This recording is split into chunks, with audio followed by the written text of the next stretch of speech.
भद्रं कर्णेभिः शृणुयाम देवाः भद्रं पश्येमाक्षभिर्यजत्राः स्थिरैरङ्गैस्तुष्टुवागुंसस्तनूभिः व्यशेम देवहितं यदायुः स्वस्ति न इन्द्रो वृद्धश्रवाः स्वस्ति नः पूषा विश्ववेदाः स्वस्ति नस्तार्क्ष्यो अरिष्टनेमिः स्वस्ति नो बृहस्पतिर्दधातु ॐ शान्ति शान्ति शान्तिः।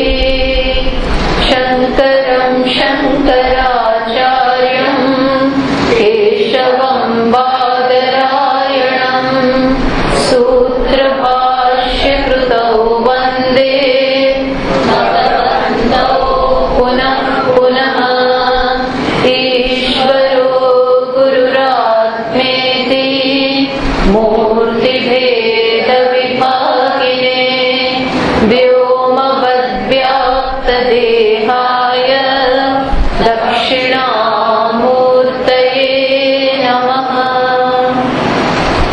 प्रज्ञानां शुप्रतानैः स्थिरचरनिकर व्यापिभिर्व्याप्यलोकान् भुक्त्वा भोगांस्तविष्टान् पुनरपि धिषणोद्भासितान् कामजन्यान् पीत्वा सर्वान् विशेषान् स्वपिति मधुरभुं मायया भोजयन्नः माया संख्यातुरीयं परममृतमजं ब्रह्म यत्तन्नतोऽस्मि। यो विश्वात्मा विदिजविषयान् प्राश्य भोगान् सविष्टान् पश्चाच्चान्यान् स्वमतिविभवान् ज्योतिषा स्वेन सूक्ष्मान् सर्वानेतान् पुनरपि शनैः स्वात्मनि स्थापयित्वा सर्वान् विशेषान् विगतगुणगणं पात्वसौ नः तुरीयः।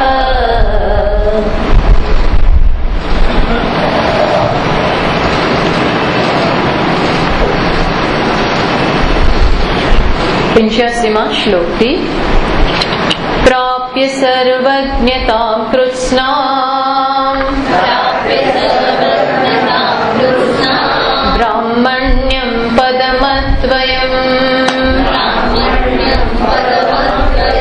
अनापन्नादिमध्यान्तम् किमतः परमीहते। તો આપણે જોયું કે પ્રશ્ન થયો જે લોકોને આ આત્મા અથવા સંન્યાસ પ્રત્યે એક પ્રકારની ગ્રંથિ છે અથવા એક વિરોધ છે કે મહાત્માઓ કેમ સર્વ કર્મનો સંન્યાસ લે છે, એ લોકોનો આ પ્રકારનો વિરોધ છે કે એમણે પણ છેક સુધી કર્મ કરવા જ જોઈએ, ક્યારેય પણ કર્મનો ત્યાગ ન કરવો જોઈએ અને ખાસ કરીને નિત્ય નૈમિત્તિક કર્મો, કર્તવ્ય કર્મ, અગ્નિહોત્ર વગેરે જેનો શાસ્ત્રમાં વિધિ તરીકે અથવા શાસ્ત્રમાં જે કહેવામાં આવ્યા છે એ બધા કર્મો હંમેશા યાવત જીવ, જ્યાં સુધી જીવે ત્યાં સુધી કરવા જ જોઈએ. તો એના માટે જવાબ આપ્યો કે જેણે બધું પ્રાપ્ત જ કરી લીધું છે, જેને બધું જ પોતાનામાં જ પ્રાપ્ત કરી લીધું છે, જીવનનું જે ધ્યેય છે, ગોલ, જીવનનું જે ધ્યેય છે, કૃતકૃત્યતા, પરિપૂર્ણતા, પરમ શાંતિ, આનંદ, એ જેને પોતાનામાં પ્રાપ્ત જ કરી લીધું છે, પછી એને કરવાનું શું રહ્યું? સાથે સાથે એને ન કરવા પાછળ કોઈ કારણ નથી અને કરવા પાછળ પણ કોઈ કારણ નથી. એ તો ઈશ્વર એને જેમ નચાવે છે, કઠપૂતળી સમાન છે. જેમ કઠપૂતળી કંઈ કરે તો એમાં એનો પોતાનો સંકલ્પ નથી હોતો. એ કોણ કરાવડાવે છે? પેલું જેના હાથમાં દોરી છે, દોરી સંચાર કરે એ પ્રકારે જ કઠપૂતળીની બધી જ ચેષ્ટાઓ હોય ને. એ જ પ્રકારે મહાત્માઓ, જ્ઞાનીઓ જેમણે જીવનનું ધ્યેય પ્રાપ્ત કરી લીધું છે, પોતાનામાં બધું જ આત્મની એવ આત્મના તુષ્ટ, પોતાનાથી સંતુષ્ટ છે. પોતાનાથી એટલે ઉપાધિથી નહીં, પણ શેનાથી? આત્માથી, બ્રહ્મથી, જે પૂર્ણ છે. બ્રાહ્મણ્યમ પદમ કૃષ્ણ, બ્રાહ્મણ પદ એટલે બ્રહ્મ, એ જેને પોતાનામાં જ જાણી લીધું છે. કે અતઃ પરમ ઈહતે, હવે એને પછી કરવા પણ શું રહ્યું? માટે એ બધા જે નિયમો છે, કર્તવ્ય છે, એ બધું કોના માટે છે? જે હજી પોતાને ઉપાધિ જેટલા જ માને છે, જેનામાં હજી અજ્ઞાન છે, જેને હજી જીવનમાં કંઈક મેળવવાનું બાકી છે, એને આ બધામાંથી પસાર થવું જોઈએ. જ્યારે આ વ્યક્તિને તમે એવો આદેશ ન આપી શકો કે એને કરવું જ જોઈએ, જો આ કરવું જ જોઈએ, એ શું છે? બહારથી પણ દબાણ છે અને અંદરથી એ દબાણ છે. તમે જો નોકરીએ જવું જ જોઈએ, ફલાણું તો કરવું જ પડે, આ બધું શું છે? એક દબાણ છે. બહારથી પણ દબાણ હોય છે અને અંદરથી પણ દબાણ, પ્રેશર. હવે એ અનામાં નથી. કેમ? કારણ કે બહારથી પણ એને કંઈ ગુમાવવાનું નથી અને અંદરથી પણ કંઈ ગુમાવવાનું નથી.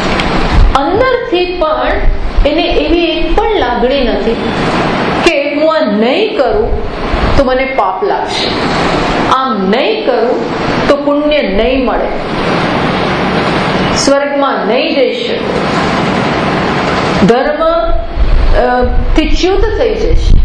આવું કોઈ પ્રકારનો ડર નથી. કેમ? કારણ કે ધર્મ પણ જેના માટે છે એ એને મેળવી ગયું છે. અરે મોક્ષ નામનો પુરુષાર્થ હવે રહ્યો નથી, એ પણ પચાવીને બેઠા છે. એટલે ખરેખર તો આ વ્યક્તિથી કંઈ ખોટું થતું પણ નથી. પૂરેપૂરો એ સમષ્ટિ સાથે એક છે, ઈશ્વર સાથે એક છે. એટલે એને કોઈ આદેશ આપી શકાય નહીં. એ કરે તો એ આશીર્વાદ, ન કરે તો બેઠા બેઠા એ આશીર્વાદ જ છે. હા, આવું છે. એમ આ વ્યક્તિ કરે ને તો સમાજને આશીર્વાદ, અને નહીતર માત્ર એનું હોવાપણું, હિઝ મિયર પ્રેઝન્સ, માત્ર એનું અસ્તિત્વ, માત્ર અસ્તિત્વ છે, એ પણ મોટો આશીર્વાદ. એ માત્ર હિમાલયમાં બેઠા હોય કે એની ક્યાંક ઝૂંપડીમાં અવધૂતની જેમ કામ કરતા હોય, બેઠા હોય, ચાલતા હોય, જે કરતા હોય, સમાધિમાં હોય કે વ્યસ્ત હોય કે નિરા, જે કરતા હોય કે ન કરતા હોય, એ કેવા છે? એ આશીર્વાદ જ છે. એટલે અવધૂત સુખદેવજી મહારાજ બોલે તો એ આશીર્વાદ, અને ન બોલતા હોય તો પણ ફરતા હોય ને તો પણ એના વાઇબ્રેશન્સ બધાને પહોંચે. સનત કુમાર 4 જ્ઞાનીઓ છે. એમને બ્રહ્માજીએ કહ્યું કે તમે જગતના કાર્યમાં, જગતની ઉત્પત્તિના કાર્યમાં મારી સાથે જોડાઈ જાઓ. એ બ્રહ્માજીના પુત્રો છે. તો પેલા લોકો કે નહીં, અમને શેમાંય રસ નથી, અમને તો આત્મામાં જ આનંદ છે, અમે એમાં જ મગ્ન છીએ. તો બ્રહ્માજી એમને કઈ કહી ના શકે, ગમ્યું નહીં એમને. પણ કારણ કે એમનું કામ અલગ છે અને આ તો બધા કર્તવ્યથી પૂરેપૂરા મુક્ત છે. અર્થાત એમને કઈ એ સંપૂર્ણપણે મુક્ત અવસ્થામાં વિચરી રહ્યા, જીવન મુક્ત. હવે બીજો પ્રશ્ન થાય છે કે ચલો એ તો નથી, યાવત જીવાદિ શ્રુતે અવિદ્વત વિષયત્વાદ, તો આ બધા જે નિયમો છે શ્રુતિમાં, આમ જ કરવું જોઈએ, આમ જ કરવું જોઈએ. ધારો કે હું તમને કહું કે બધા સિગ્નલો, ટ્રાફિક સિગ્નલો હોય એ બધા કોના માટે છે? આપણા બધા માટે છે. કે ગ્રીન લાઇટ એટલે જવાનું, રેડ લાઇટ એટલે ઊભા રહેવાનું, યલો લાઇટ એટલે તૈયારી કરો. હવે આ બધું કોના માટે છે? આપણા બધા માટે છે, સિટીઝન્સ માટે છે, નાગરિકો માટે છે. પણ ધારો કે સીએમ ગયા, સીએમ નીકળે, ચીફ મિનિસ્ટર નીકળે, અથવા તો જજ નીકળે, તો આ બધા આમાંથી મુક્ત છે. કેમ? અમુક લોકો એક્સેપ્શન્સ હોય. કેમ? કારણ કે એમની પદવી જુદી છે. અહીંયા એકદમ જ દ્રષ્ટાંત બેસતું નથી, પણ કંઈક એ રીતે આ બધામાંથી અજ્ઞાનીઓ મુક્ત છે. તો પછી બીજો પ્રશ્ન થયો, ચલો એ તો એમાંથી મુક્ત થઈ ગયા, પણ એમને પણ તસ્યાપી નિયોગતઃ અસ્તિ કર્તવ્યમ ઇતિ આશંક્ય આહ, પણ એમણે પણ શું કરવું જોઈએ? ચલો એમણે પણ શમનું વિનય એમના જીવનમાં હોવો જોઈએ. વિનય એટલે અમુક રીતે જ વર્તન. એમનામાં નિયોગ એટલે શું? શમઃ, અમુક રૂલ્સ એન્ડ રેગ્યુલેશન્સ એમને પણ લાગુ પડે. એમણે પણ પોતાની ઇન્દ્રિયોને વિષયોમાંથી જતા રોકવી જોઈએ. એમણે પણ મનને વિષયોમાંથી જતા, આવું બધું તો એમને માટે કર્તવ્ય ખરું ને. ચલો બીજા કર્મો એ કર્તવ્ય નથી, પણ આ તો કર્તવ્ય ખરું ને કે આટલી ભક્તિ કરવાની, આટલા જપ કરવાના, મનને વિષયોમાં રખડવા નહીં દેવાનું. શમઃ, દમઃ, ઉપરતિ, તિતિક્ષા, સહન કરવાનું, સહનમ સર્વ દુઃખાના, આ બધું તો ખરું ને. આદિ, વ્યાધિ, ઉપાધિ, આદિ આધ્યાત્મિક દુઃખ, આધિભૌતિક દુઃખ અને આધિદૈવિક, આ બધાને દૂર રાખવા માટે એને પણ આ બધું કરવું જોઈએ ને. તો કે ના, એ પણ એના માટે કરવું જ જોઈએ એવું છે. સી, આ બધું ક્યાં સુધી છે? આ બધા સાધન અહીંયા શું બતાવે છે કે સાધન સાધક માટે છે, મુમુક્ષુ માટે છે, સામાન્ય વ્યક્તિ માટે છે. પણ જે આ બધામાંથી નિવૃત્ત થઈ ગયો, ઉત્તીર્ણ થઈ ગયો અને સાધ્ય સાથે એક થઈ જાય, ત્યારે આ બધી વસ્તુ રહેતી નથી. ખ્યાલ આવે છે શું કહું છું? આ બધાની લિમિટ છે. આમ એનો અર્થ એવો નથી, સમજો આનો એનો ખોટો અને મિસઅન્ડરસ્ટેન્ડ નહીં કરતા, અને ખોટી ગેરસમજ ના જન્મવી જોઈએ. એનો અર્થ એવો નથી કે મન ફાવે એમ વર્તે, મન ફાવે એમ ઈચ્છા થાય તો કોઈનો ખૂન કરી નાખે, એના મનમાં આવ્યું કે આનું ઇન્સલ્ટ કરી નાખો એટલે ઇન્સલ્ટ. આવું બધું નથી. કેમ? કારણ કે એ સ્વભાવથી, સહજતાથી, સહજ અન્ડરસ્ટેન્ડ, સહજતાથી બ્રહ્મમાં નિષ્ઠ છે. અને બ્રહ્મ એટલે શું? બધા કાયદા. બ્રહ્મ એટલે શું? કરુણા. બ્રહ્મ એટલે શું? પ્રેમ. બ્રહ્મ એટલે શું? અહિંસા. હવે જે આમાં સ્થિત હોય એનાથી કઈ ખોટું કેવી રીતે થાય? એક કાયદાનો લાભ ઉઠાવે આવું થવાનું નથી. વિચાર કરો, શક્ય છે? એટલે આ જુદી કક્ષાની વાત કરી રહ્યા છે. બધા નિયમો અહીં જઈને અટકી જાય. તો પેલા લોકો કહે છે, મીમાંસક લોકો કહે છે નહીં, આને પણ આમ કરવાનું, આમ કરવાનું. 11 એકાદશી એટલે 11 કરવાની. પણ ભાઈ એ બધું કોના માટે? ભગવાનને એવું કહી શકાય એકાદશી કરો? ભગવાન કૃષ્ણ ભગવાનને આપણે ના, એ કરે એ વસ્તુ અલગ છે. વિષ્ણુ ભગવાનને કહેવાય કે તમે એકાદશી કરો. એ એકાદશી એમના માટે નથી, ભક્તો માટે છે. તપશ્ચર્યા ભક્તો માટે છે, એ માર્ગ ઉપર માટેના છે. આ બધી શિસ્ત કોના માટે છે? જેથી કરી અને સાધ્ય ને સમજી શકાય, ત્યાં સુધી પહોંચી શકાય. અહીં પણ આ વ્યક્તિ માટે આ બધું લાગુ જ નથી પડતું. એટલે કે છે એ કહ્યું ને કે એમણે પણ વિનય, શમ, દમ, સમાધિ, ષટક સંપત્તિ હોવું જોઈએ. તો કે છે કે ના, એ એનામાં સહજ છે, કરવું જોઈએ, જીવનમાં લાવવું જોઈએ એવું નથી, છે જ. એની જાતે જ આ બધું આખી જીવન આ પ્રમાણે પસાર કર્યું હોવાને કારણે આ બધા મૂલ્યો એની સાથે એક થઈ ગયા છે. એકડો ઘૂંટ્યા જ કરો, ઘૂંટ્યા જ કરો, ઘૂંટ્યા જ કરો. ક્યાં સુધી એકડો ઘૂંટવાનો? ક્યાં સુધી? સૌથી સારું દ્રષ્ટાંત, ક્યાં સુધી ઘૂંટવાનો? ન આવડી જાય ત્યાં સુધી. આવડે પછી હવે હું લઈને બેસું, આખો દિવસ આ કરીએ, A for apple, A for apple, A for apple. હવે ક્યાં સુધી? હવે મૂકો, હવે આવડી ગયું. પછી ચોપડી જોવી ના પડે, પછી ગોઠવું ના પડે. કેમ? હવે તમે બીજાને શીખવાડી શકો. એ સ્થિતિમાં આવી ગયા છે અને ઘણા આગળ આવી ગયા છે. એટલે આની એક લિમિટ છે, સમજ પડી? એ હવે કે છે 86માં. પણ જે જડતા હોય કે ના, આમ તો કરવાનું જ, ફલાણું તો કરવાનું જ, પાર્ટીમાં તો લખવાનું જ, સ્કૂલમાં તો ભણ્યા જ. ભાઈ હવે પાસ થઈ ગયા, હવે શું છે?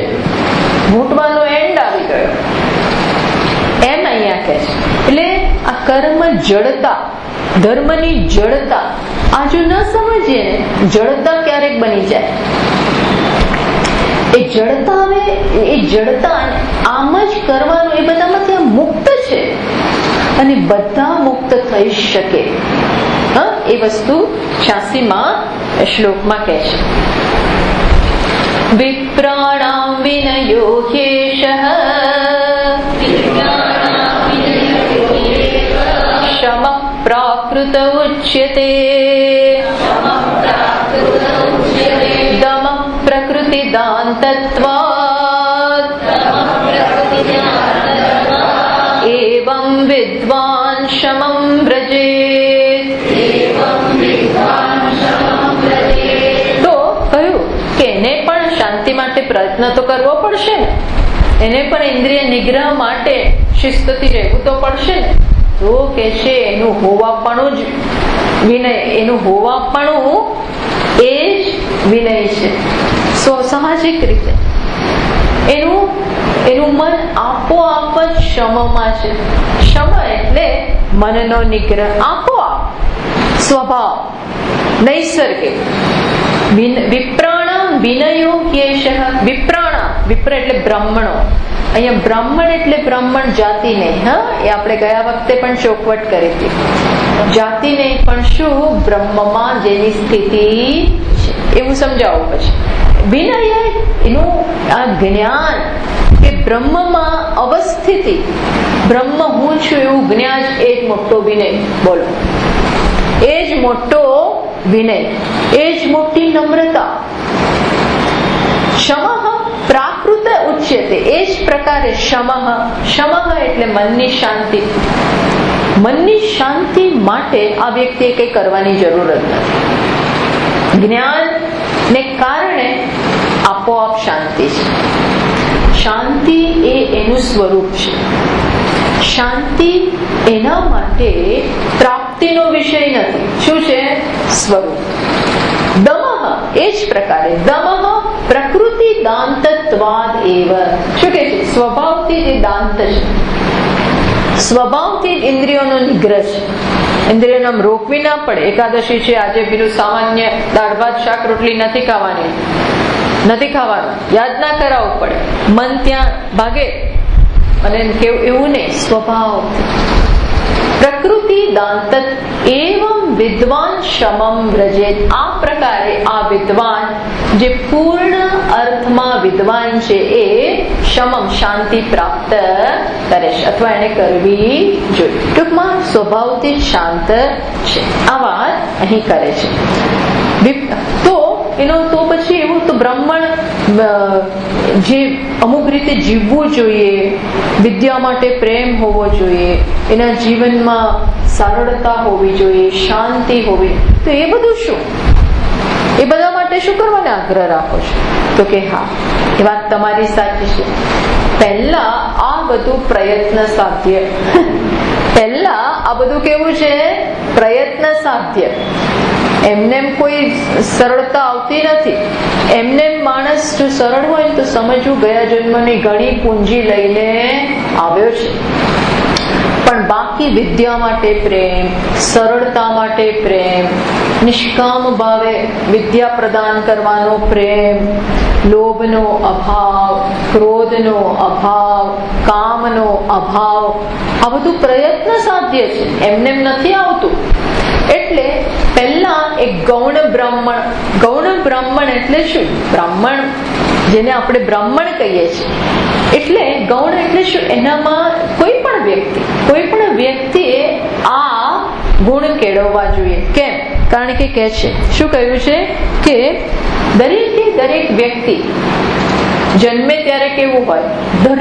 દરેક વ્યક્તિ જન્મના જાયતે શૂદ્ર. વ્યક્તિ જન્મે ને ત્યારે શૂદ્ર છે.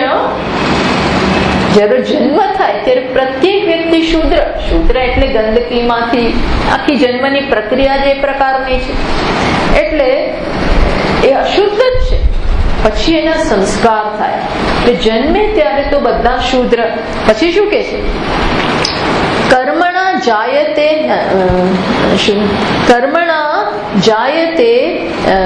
વિપ્રહ. કર્મથી માણસ પોતાની જાતને સુધારે.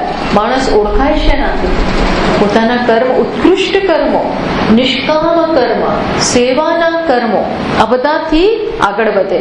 પછી વેદાધ્યાયી ભવેદ વિપ્રહ. વેદનું અધ્યયન કરવું પડે, સારી વસ્તુ શીખવી પડે, સારું જ્ઞાન, ભગવદ્ ગીતા જ્ઞાન પ્રાપ્ત કરવું, બધું જ્યાં ઉત્કૃષ્ટ આપણા શાસ્ત્રોમાં જે બધું રહેલું છે એ જાણવું પડે. ત્યારે માણસ વિપ્ર બને. વિપ્ર એટલે શું? વિશેષેણ શુદ્ધ, વિશેષેણ તૃપ્ત. અને પછી ખરા અર્થમાં પ્રત્યેક વ્યક્તિ બ્રાહ્મણ ક્યારે કહેવાય? તો કે બ્રહ્મ જાનાતિ ઇતિ બ્રાહ્મણ. શું? બ્રહ્મ જાનાતિ ઇતિ બ્રાહ્મણ. બ્રહ્મનું જ્ઞાન થાય. બ્રહ્મ એટલે જે એક તત્વ છે, સર્વમાં રહેલું છે, જ્યાં કોઈ ભેદભાવ નથી, જ્યાં કોઈ ઊંચું નથી, નીચું નથી, સર્વત્ર વ્યાપ્ત અને નિર્વિશેષ, નિરાકાર, નિર્ગુણ, જે અત્યારે પણ છે, સર્વત બધા એનામાં છે. જેમ પેલા દોરામાં બધા મણકા પરોવાયેલા હોય એમ આ તત્વમાં સમગ્ર જગત રૂપી એમ્બ્રોઇડરી છે. જગત એક મોટી એમ્બ્રોઇડરી છે. એ કયા દોરાથી બનેલી છે? એક જ દોરો. કયો દોરો? જાણે કે બ્રહ્મ અસ્તિ ભાતિ પ્રિયમ. એની જ આ સમગ્ર જગત સમષ્ટિ, એની જ અભિવ્યક્તિ છે. આ જે જાણે છે પોતાને એ રીતે જાણે છે કે હું એટલે કોણ? આ બધું જ. અને આ બધાથી હું પર પણ ખરો. આ બધું બી ખરું અને આનાથી પર પણ ખરું. આવું જે જાણે છે ખરા અર્થમાં બ્રાહ્મણ છે. એટલે કહ્યું કે બૃહદારણ્યક ઉપનિષદમાં આપણને સમજાયું ને કે બ્રાહ્મણ એટલે કોણ? એશ નિત્યો મહિમા બ્રાહ્મણસ્ય. કહ્યું બ્રાહ્મણ એટલે કે બ્રહ્મની આ મહિમા છે, આ એની મહત્તા છે. કર્મથી વધતોય નથી, ન કર્મણા વર્ધતે, નો કનિયાન. આ કહ્યું. પણ એ પ્રાપ્ત કરવા માટે પહેલા જીવનમાં શું હોવું જોઈએ આ આપણે સમજી શકીએ ને, એના માટે જીવનમાં ઘણી બધી તબક્કાઓમાંથી આપણે પસાર થવું પડે. ઘણી બધી શુદ્ધિ. સૌથી પહેલા સ્થૂળ અશુદ્ધિ દૂર કરવી પડે. સ્થૂળ અશુદ્ધિઓ બધી કઈ છે? રાગ, દ્વેષ, કામ, ક્રોધ, લોભ, મોહ, મદ, આ બધું દૂર થાય. અને પછી ધીરે ધીરે નિષ્કામતા આવે. પછી ધીરે ધીરે આત્મા જેનું સ્વરૂપ અકર્તા છે એ સમજ પડે. એના માટે શું જરૂર છે? તો કયું કે પ્રત્યેક વ્યક્તિ શું છે? આ નૈતાદૃશમ બ્રાહ્મણસ્ય વિત્તમ. શું કે છે? જીવનમાં શું હોવું જોઈએ? એકતા, સમતા, સત્યતા, શીલ, સ્થિતિ, દંડ, નિધાનમ, આર્જવ. ટૂંકમાં સરળતા, પ્રેમ, આ બધું પ્રયત્નપૂર્વક કેળવવું પડે. પ્રયત્નપૂર્વક જીવનમાં આપણે વિશાળ બનવું પડે. પ્રયત્નપૂર્વક સ્વાર્થનો ત્યાગ કરવો પડે. પ્રયત્નપૂર્વક કામ, ક્રોધ, લોભ એમાંથી મુક્ત થવું પડે.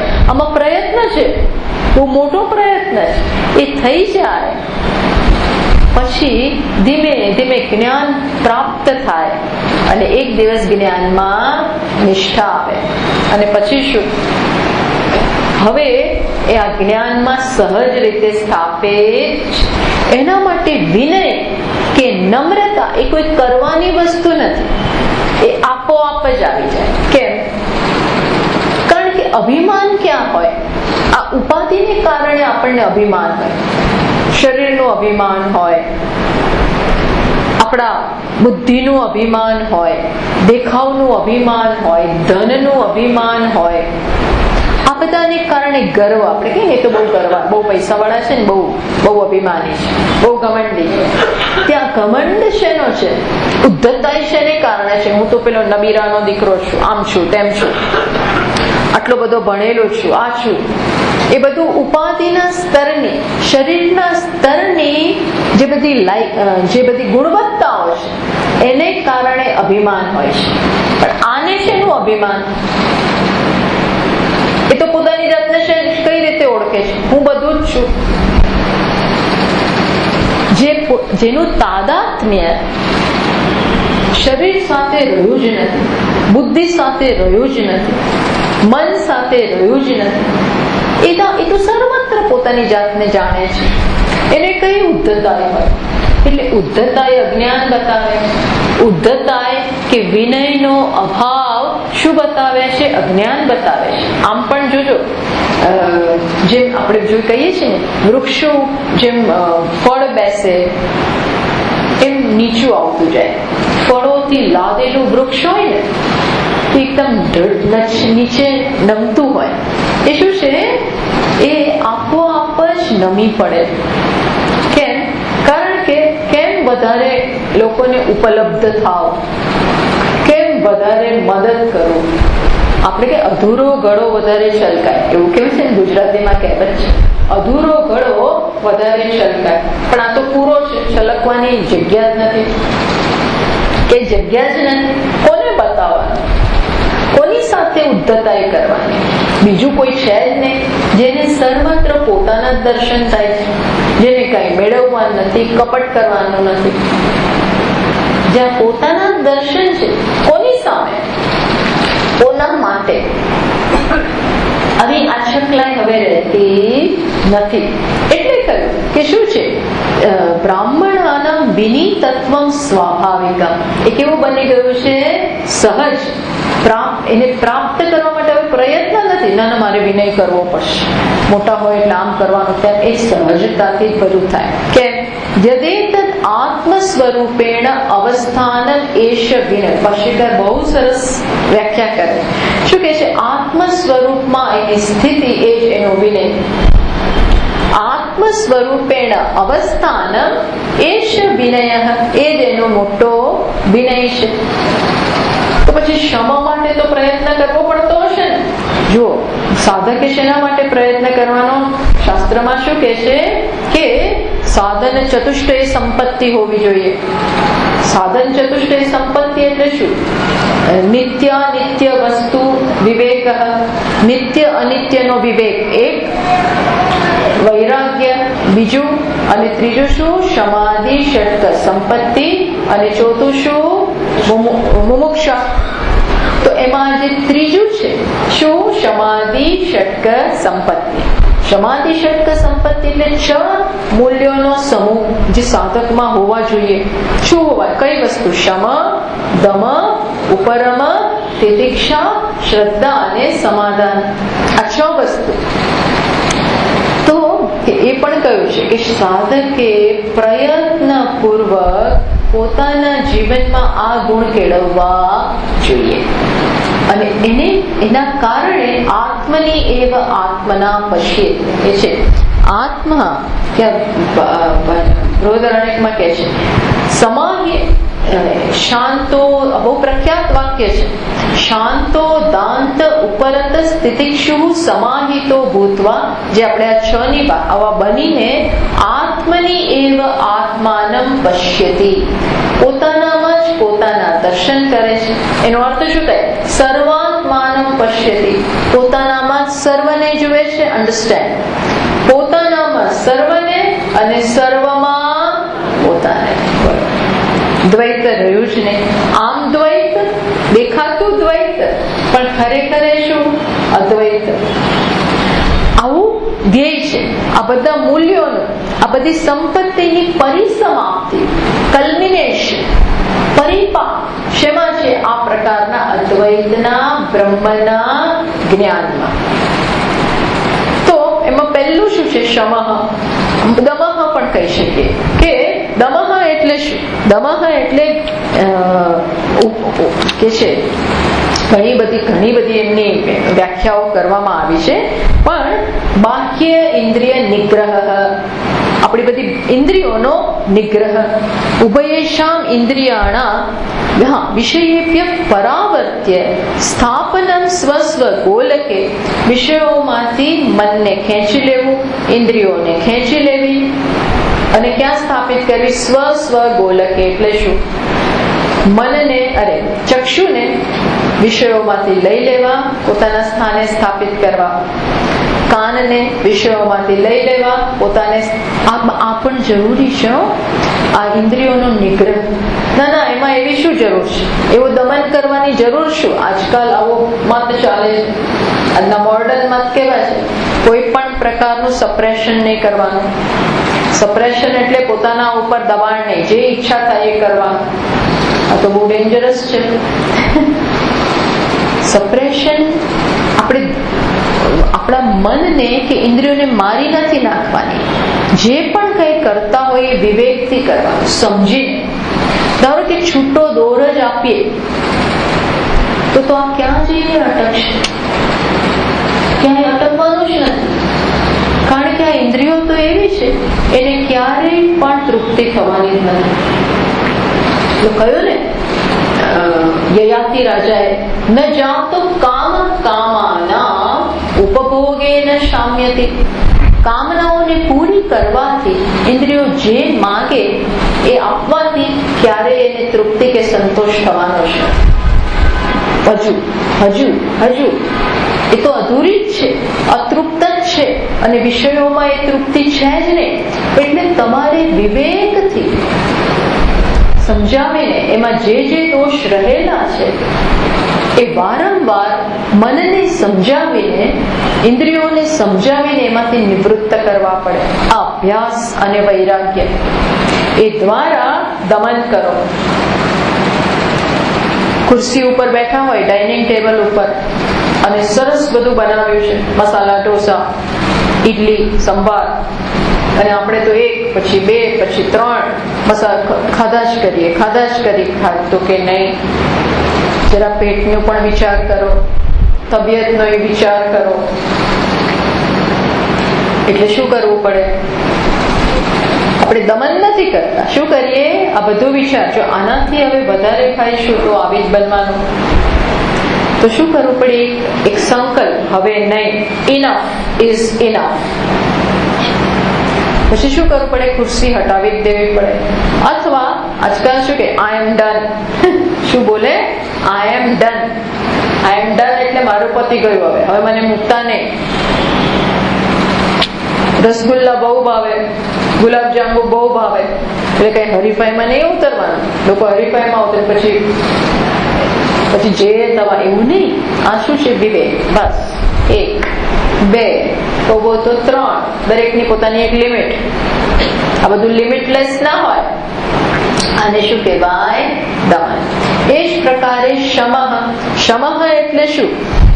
વિરજ્ય વિષય પ્રાતા દોષ દૃષ્ટ્યા મુહુર્મુહુ, વારંવાર વિષયોમાં જે દોષ છે મનને બતાવવાના, કે આમાં જવાથી તું શું ગુમાવીશ, કેટલી કિંમત ચૂકવવી પડશે.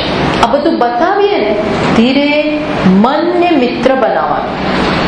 ઉદ્ધરેદ આત્મના આત્મા. ભગવાન બહુ સ્પષ્ટ કહે છે કે આપણે જ આપણો ઉદ્ધાર કરવાનો, બીજો કોઈ નહીં કરે. ઉદ્ધરેત આત્મના. આ બહુ સ્પષ્ટ. જેટલા જલ્દી આ સમજીશું એટલા આપણે જીવનમાં પ્રગતિ કરીશું, આંતરિક પ્રગતિ. ઉદ્ધરેત આત્મના. સાધકનું જીવન બહુ શિસ્તબદ્ધ હોવું જોઈએ. ત્યાં કોઈ જે મન ભાવે એમ કરવાનું એને કોઈ અવકાશ છે જ. એટલા પાછળ, એટલા આપણે લાઈનમાં પાછળ. એટલે ઉદ્ધરેત આત્મના આત્માનમ. આત્મૈવ ખ્યાત્મનો બંધુ આત્મૈવ રિપુઃ આત્મનઃ. આત્મા જ આત્માનો બંધુ, એટલે કે મન જ મારું બંધુ અને મન જ મારું શત્રુ. શત્રુ બહાર નથી અને મિત્ર પણ બહાર. જે છે આપણે જ છીએ.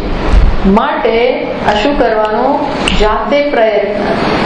વારંવાર આમાં કોઈ આપણે આપણી ઈચ્છાઓને દબાવીએ છીએ એવું નથી. સમજનો, સમજથી વિવેક, સમજ. દરેક સિક્કાની બે બાજુ છે. જુઓ કે આમાં શું ગુમાવવાનું છે, કેટલી 20 થાય છે, કેટલી કિંમત ચૂકવવી પડે છે, પછી આની જરૂર છે. આ બધું સમજાવીને મનને પાછું લાવો. આવી જશે મન. મિત્ર એકવાર બની જાય એટલે કોણી બાજી જીતી ગયા. કોણી બાજી આપણે જીતી ગયા. હવે માત્ર જ્ઞાનનું આહ્વાન જ કરવાની જરૂર છે. મન તરત એબ્ઝોર્બ કરશે, મન બધું લેશે. પણ આ બધું કોના માટે? સાધક માટે, મુમુક્ષુ માટે, જે હજી પગથિયા ચડી રહ્યો છે એના માટે. પણ જે પતી ગયું છે, અર્થાત જેના માટે બધું જ બ્રહ્મ છે, આ વિષય બ્રહ્મ છે, એને આમાંથી જ મને તૃપ્તિ મળે એવું કઈ રહ્યું જ નથી. જો મુમુક્ષુની જે અજ્ઞાની છે એની જગત તરફની નજર, દ્રષ્ટિ કેવી હોય? ભોગની દ્રષ્ટિ. સમજ પડી? એ જગતને કઈ રીતે જોવે છે? આમાંથી મારા લાભનું શું છે, મારા કામનું શું છે, મને ક્યાંથી શું મળી શકે એમ છે. કેમ? કારણ કે હું હજી જરૂરિયાત વાળો છું. એટલે તરત આપણે એમ જોઈએ શું લાભનું છે. તરત આપણી દ્રષ્ટિ આપણો સ્વાર્થ શોધે. જેમ પેલા વેપારીઓ હોય ને, એ બધે જ જ્યાં જાય ને ત્યાં એના પૈસા કમાવાની રીત શોધી કાઢે. એને એમાં કયો બિઝનેસ છે? આપણે બધા ગયા ને ગુજરાતીઓ, પટેલ લોકો, ત્યાં આ મોટેલ બધું કરનાર એ લોકો છે, બહુ એક્સપર્ટ. આ સૂજ એમનામાં સખત છે. પેલા લોકો ક્યાંય પાછળ રહી જાય. આ સૂજ કોઈ પણ એક પરિસ્થિતિમાંથી કેમ પૈસા ઉપજાવવા, એની ભયંકર સૂજ એમ. જેના માટે બધું બ્રહ્મ બની ગયું છે એને હવે શું કર? શમઃની જરૂર છે, આપોઆપ જ છે. એટલે કહ્યું શમઃ. શમઃ કેવું છે?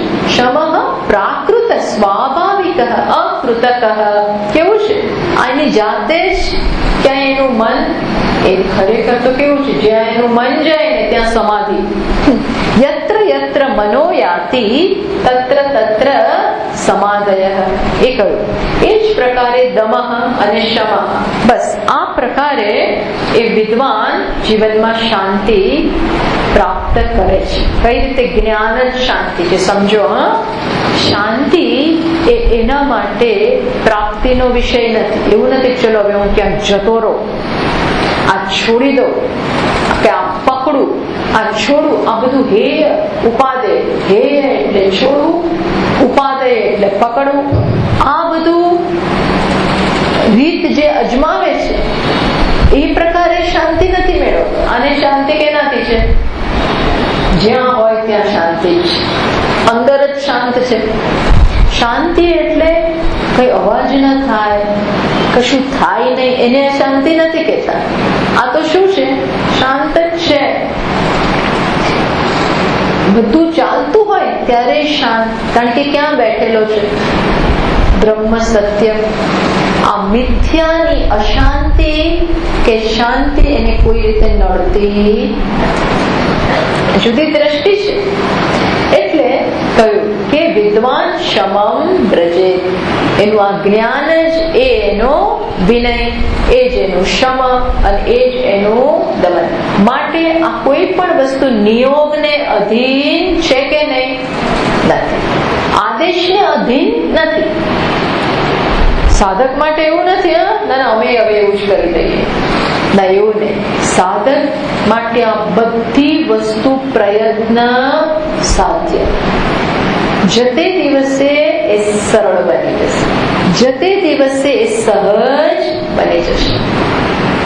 જ્ઞાનીઓના જે લક્ષણ વર્ણન કરવામાં આવ્યા હોય એ મુમુક્ષુ માટે શું હોય? મૂલ્ય હોય, પ્રયત્ન પૂર્વક કેળવવાના એ વસ્તુ કઈ. હવે વિષય બદલાય છે, પાછો વિષય બદલાય છે. આગળ આવી ગયું છે આ બધું, પણ હવે પાછું જરા ટેકનિકલ બધી ચર્ચા આવે છે. હવે શું પાછું કહેશે કે જાગ્રતમાં પણ વિષય દેખાય છે, અનુભવ પણ થાય છે, મને આનો અનુભવ થાય છે અને દેખાય છે. સ્વપ્નમાં માત્ર દેખાય છે, વિષય બહાર હોતો નથી. પેલો જાગ્રતમાં અનુભવ થાય છે અને એને અનુરૂપ વિષય પણ છે, એટલે સત્ય છે. તો કે ના, એટલે પણ સત્ય છે નહીં. સ્વપ્નમાં વિષય બહાર નથી, અનુભવ થાય છે છતાં પણ નથી. સમજો, જાગ્રતમાં પણ નથી અને સ્વપ્નમાં પણ નથી, ભલે દેખાતા.